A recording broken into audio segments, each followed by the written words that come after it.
Bonjour à tous, bien-aimés co-créateurs, je suis Gilles Mansillon, je viens vous saluer aujourd'hui, vous souhaiter une excellente journée, toutes sortes de choses qui se présentent là, qui sont absolument extraordinaires. Moi, il y a plein de choses extraordinaires, donc je suis dans la gratitude absolue de ce qui arrive, mais l'idée de pouvoir recommencer à peindre sur toile, et des grandes toiles, c'est quelque chose parce que je viens de peindre à peu près 90 tableaux en 90 jours, mais c'est tous sur papier, sur petit format, c'est des études, des recherches qui sont très intéressantes, ça va pouvoir me servir, puis je vais pouvoir les revoir un petit peu, mais pouvoir recommencer à peindre sur toile, donc je vais pouvoir m'installer un atelier, c'est un grand bonheur, et commencer tous mes projets. Je vais tirer 4 cartes pour voir quelles sont la sagesse qui nous se présente à nous. Alors la plus haute sagesse, c'est l'enthousiasme, ça correspond à l'enthousiasme, la plus haute sagesse de la journée. Ce que l'on doit comprendre, c'est la générosité. Il faut être généreux dans nos pensées. Il ne faut pas essayer de pas trop juger, de pouvoir être, parce que bon, partager ce que l'on a aussi. Ce que l'on doit faire, c'est le cheminement. On doit se cheminer, on doit avancer, on doit cheminer, on doit progresser. Il vaut mieux avancer par des petits pas pour être par plus sûr, plutôt que de faire des grands pas et puis se casser la figure au bout et puis être obligé de revenir au départ, à la case départ. Donc il vaut mieux avancer par petits pas. Mais enfin bon, des fois, on se sent cet enthousiasme de pouvoir faire des grands pas en avant, donc on y va, quoi. Et l'aboutissant, c'est l'espoir, l'espérance. C'est-à-dire de rester bien concentré, focus abandonner tous les doutes sur nous-mêmes pour arriver à garder une concentration focale sur notre plus haute intention. Hein. C'est très important Alors bon, il faut essayer de... c'est-à-dire que je vais d'adresser 2-3 sujets, c'est que notre corps de lumière, le corps de lumière, c'est quelque chose qui est à l'intérieur de nous, qui est à l'intérieur de nous, qui s'est pas encore développé. Moi, je me l'ai vu, on me l'a montré, mon corps de lumière, mais on m'a pas permis de se développer complètement. J'étais pas prêt, on m'a dit tu veux tout d'un coup. Et c'était le 11/11/2011 à 11h11 du matin. Je me souviendrai toujours de cette expérience, ça m'a marqué. Et donc ce corps de lumière qui va se développer est déjà à l'intérieur de nous, hein, et c'est à lui qu'il faut abandonner les choses. Parce que la troisième et la quatrième dimension vont merger, vont fusionner à l'intérieur de ce corps de lumière. Parce qu'il y a une différence entre on essaye d'intégrer la cinquième dimension dans un corps de la troisième dimension, mais entre les deux, il y a la quatrième dimension, et donc il faut purifier, il faut purifier la quatrième dimension, il faut purifier tout notre corps émotionnel et notre corps des mémoires, notre corps des désirs aussi, pour qu'il arrive à créer ce lien qui permettra...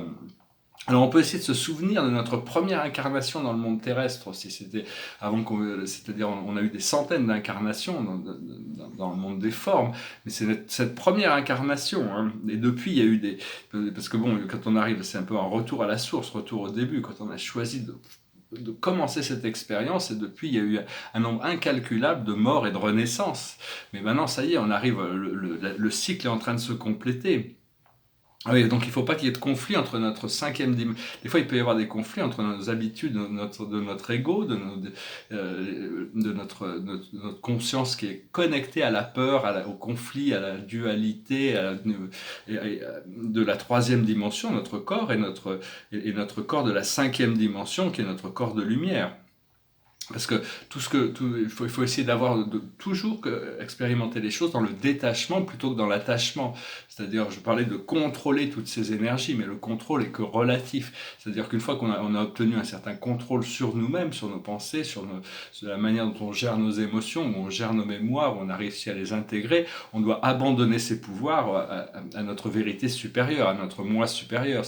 Sinon, parce qu'on ne peut pas vraiment posséder ces pouvoirs, on peut que les donner à la peur ou les donner à l'amour. Et donc c'est ce que Bob Dylan disait, hein, you gotta serve someone. On est obligé de servir quelqu'un, donc autant servir l'amour, autant servir Dieu, autant servir notre moi supérieur, autant servir le plus haut bien de tous. Donc il faut essayer d'être abandonné à son corps de lumière, c'est-à-dire que ce conflit entre la troisième et la cinquième dimension, c'est les peurs intérieures ou l'amour intérieur. Une fois qu'on a compris ça, on arrive à vivre dans notre subconscient, où on accepte toutes les peurs qui peuvent se présenter pour les transmuter. On n'a plus peur de la peur. Et donc voilà. Hein, Parce que tous les mystères de l'univers peuvent être connus à travers notre présence je suis, grâce à la communication et à la communion avec notre présence je suis. Cette présence, cette bien-aimée présence je suis qui nous accompagne, qui est le partenaire silencieux de notre vie et vraiment connaît toutes les choses, hein, le suprême, l'ultime et absolu. Hein. C'est des êtres qui sont c'est l'esprit fragmenté de Dieu là, en pré-personne qui n'est pas personnel et qui éventuellement va fusionner avec notre personnalité. C'est mon but ultime, c'est d'arriver à devenir un avec plus jamais être séparé de ma présence je suis, devenir ma présence je suis, que ma personnalité de mon âme puisse fusionner avec cet esprit du Créateur. C'est vraiment le but ultime de tous les êtres, pas seulement sur cette planète, pas seulement dans cet univers, mais dans tous les univers qui ont été créés et qui seront créés dans le futur par rapport à cette expérience du temps et de l'espace.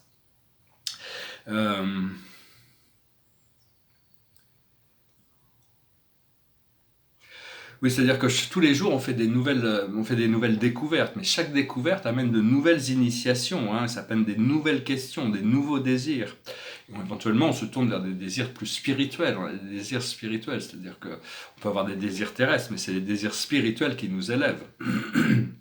Je ne fais que partager mes idées. Après ça, savoir que bon, 90% de l'humanité, peut-être un peu moins, peut-être, mais il y a beaucoup de gens qui ne sont même pas, on peut même pas considérer leur ascension. Hein. Ils sont en train de s'entretuer, de se battre, se dominer les uns les autres, se manger les uns les autres. Pour eux, ça viendra, mais c'est pas le moment. Ils en sont pas encore là. C'est nous, les travailleurs de lumière, ceux qui cherchent cette vérité intérieure, même des gens qui rentrent juste dans ce procédé, qui se remettent en question et tout ça. Eux, on peut considérer qu'on est tous en train d'ascensionner ensemble, et tous les autres aussi, mais il faut d'abord qu'il y ait une volonté personnelle de vouloir adresser ce monde intérieur et de lâcher prise sur les pouvoirs extérieurs avant de pouvoir considérer l'ascension. Savoir que bon, la vie, c'est une expression temporaire, hein, c'est tout ce que l'on vit, ce n'est qu'une expression temporaire, c'est une expérience temporaire, ce n'est pas qui nous sommes. Donc ça permet d'avoir plus de détachement sur les choses. C'est souvent l'esprit mental qui est un peu perdu dans les changements parce qu'on perd la perspective de ce qui vient. Donc on voit, l'esprit mental voit ce qu'il est en train de perdre ses contrôles, perdre ses repères, perdre ses habitudes, perdre certaines personnes, perdre certaines ressources. Et donc il ne voit pas l'énorme potentiel. Et des fois on se retrouve un petit peu... donc il ne faut pas trop se laisser distraire. Faut faire très attention aux signes. Il y a toutes sortes de signes de plus en plus forts. Il y a toutes sortes de présences invisibles, des êtres intelligents dans le monde invisible qui vous entourent tout le temps et qui essayent de communiquer avec vous. Ils n'ont pas le droit d'interférer directement, de se manifester pour avoir des conversations avec vous, jusqu'à ce qu'il y ait un certain niveau de conscience qui puisse être développé, un certain niveau de confiance, le Prime Directive, le non-interférence à la volonté individuelle. Mais il y a déjà des signes qui sont là, présents, et qui se répètent, qui sont puissants. Et donc il faut voir qu'à l'intérieur, ces esprits invisibles travaillent à l'intérieur de tout ce qui vit. Hein. Ils peuvent mobiliser les forces de la vie pour communiquer avec vous, et c'est déjà ce qui se passe. Donc soyez très attentifs aux signes qui sont là. Je voulais savoir que bon, là-haut, il voit très bien que toute l'humanité a complètement changé de fréquence, complètement changé d'énergie depuis une dizaine d'années avec cette préparation du calendrier Maya. Il y a eu tout ce momentum qui a été créé, mais ça a pris 10 ans quand même pour arriver là où on en est aujourd'hui. Savoir que bon, tous les reptiliens, par contre, tous les reptiliens qui vivent sur Terre ne peuvent pas percevoir le changement parce que eux, ils n'ont pas les sens qui leur permettraient de voir le changement. Puis les clones non plus. Hein. Bon, il y a des clones sur Terre, il y a toutes sortes de clones aussi. Je sais pas trop si c'est beaucoup d'en parler encore, parce que bon, à un moment donné, il va falloir parler. Il y a plusieurs types de clones. Il y a des clones de la Fédération, il y a des clones des Draconiens, et puis il y a des clones qui ont été... Mais enfin bon, c'est pas des clones, on les croise pas en société, c'est dans les hautes sphères du pouvoir. Il y a beaucoup de clones pour des raisons différentes, des gens qui ont été remplacés par des clones. Et donc il faut apprendre à le vivre avec... Je reviendrai là-dessus si ça vous intéresse, laissez-moi savoir, je vais en parler un petit peu des clones. La plupart des clones ne savent pas qu'ils sont des clones, hein, aussi, il faut savoir qu'ils ne savent pas. Et donc c'est vivre dans son subconscient, hein, avec la certitude absolue que toutes les peurs sont des illusions, qu'elles ont besoin d'être transmutées, et c'est ça qui va nous amener dans la lumière de la 5e dimension. Il faut nettoyer toutes les peurs de la 3e dimension. Savoir que dans la cinquième dimension, c'est pas une résidence, c'est un état d'être, c'est une vibration, c'est une fréquence. Quand on arrive dans la cinquième dimension, on peut avoir notre vaisseau intergalactique ou interstellaire personnel. Hein. On a accès à toutes sortes de choses merveilleuses. Donc c'est notre maison. Et actuellement, on a notre ADN qui est toujours assez standard, hein, qui est deux hélices, c'est nous et Dieu. Mais il y a toutes sortes l'ADN est en train de se développer pour retourner avec au départ, il a été créé, on est dans une submatrice de 12 dimensions, donc il y a 12 hélices d'ADN qui sont là. Hein. Il y a 12 chakras principaux. Ce que l'on veut, c'est rester concentré sur les ondes gamma qui sont les ondes de la cinquième dimension. Après ça, il y a le super gamma, l'epsilon, le lambda, il y a on veut s'élever au-dessus des choses, mais on veut rester dans cette onde gamma. Pour le moment, il faut essayer déjà de rester au niveau parce que tout dépend de notre conscience, les ondes que l'on émet de notre cerveau. Et donc, dans le bêta, c'est vraiment complètement extérieur sur les sens. Déjà, rester dans l'alpha, qui est harmonisé l'intérieur et l'extérieur. Mais une fois qu'on est en gamma, on est dans la super conscience. Donc, c'est vraiment concentré sur cette fréquence. Apprendre à devenir, quand on prie, il faut prier tout le temps. Il faut penser qu'on devient ce que l'on prie. Il faut être déjà ce que l'on demande, il faut déjà l'être, hein, parce qu'on est infini en réalité. Donc on n'a pas besoin d'attendre d'être ce que l'on a besoin d'être, ce que l'on a envie d'être, pour arriver à recevoir ce que l'on a envie de recevoir. Il suffit de l'être et d'attendre que les manifestations se manifestent. Dans la cinquième dimension, la créativité, c'est tout. Tout est créatif, parce que toutes nos pensées sont créatives. Et donc, il faut avoir un certain niveau de contrôle sur nos pensées pour pouvoir commencer à intégrer cette dimension. Sinon, c'est un petit peu le volume d'énergie serait trop... Donc, on passe par cette quatrième dimension. On est en train de la traverser pour arriver à s'ouvrir ce portail vers la cinquième dimension. Donc voilà, c'était en essence, c'est ce que je voulais communiquer aujourd'hui. Derrière moi, c'est un tableau qui s'appelle l'échelle de Jacob. C'est quelqu'un, il est en train de surfer. Là, je voulais penser faire $1 et €. Là, il était en train de surfer sur des billets. Mais bon, je les ai laissés un peu abstraits. Je trouvais que c'était mieux. Puis il tient cette flamme de la liberté, là, cette flamme au bout du doigt, et puis il est en train de surfer là, et puis c'était une sorte de Marc Roscoe derrière, une sorte de, je sais pas, de Kooning ou Pollock derrière, et puis il y a cette sorte d'échelle organique qui est en train de pousser de lui, qui est blanche avec l'intérieur jaune, et donc c'est la lumière, la fréquence dans laquelle je travaille. Intégrer cette lumière blanche et jaune du Créateur, c'est une lumière absolument divine. Toutes les fréquences de lumière sont divines. Il faut arriver à voir, il faut tourner votre âme pour savoir dans quelle fréquence de lumière notre ascension doit se faire. On a une fréquence de lumière qui est appropriée pour faire notre ascension. Donc, si vous connaissez déjà cette fréquence de lumière, on doit quand même continuer à apprendre à utiliser toutes les fréquences de lumière, être maître de toutes ces fréquences. Mais notre ascension vient à nous à travers une certaine fréquence de lumière qui va nous amener à un certain niveau qui est parfait pour notre niveau de conscience. Et ici, c'est un portrait de Paul Gauguin, hein, donc voilà. Je vais retirer une dernière carte et puis je vais chanter une chanson.